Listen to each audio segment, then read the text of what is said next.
Découvrez la magie du crayon aquarellable. Aujourd'hui, on va voir toutes les astuces pour bien utiliser ces crayons aquarelles de chez Rouget et Blé.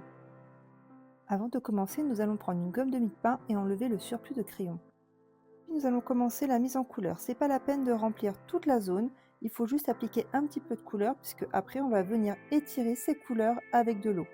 En revanche, il est intéressant de superposer plusieurs couleurs.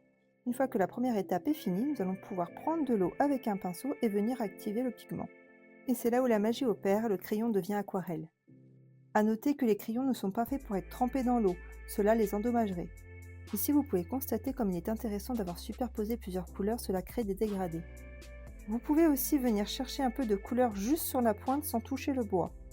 Il est important de ne pas toucher le bois pour ne pas apporter d'humidité sur la mie qui est à l'intérieur du crayon et qui ne pourrait pas sécher. Cela endommagerait votre produit. Cette technique permet d'intensifier les couleurs et de pouvoir travailler mouillé sur mouillé. Une fois que votre dessin est sec, vous pouvez aussi apporter certains détails, toujours avec vos crayons, sans forcément les aquareller, car c'est aussi des crayons de couleur qu'on peut utiliser sans mettre d'eau.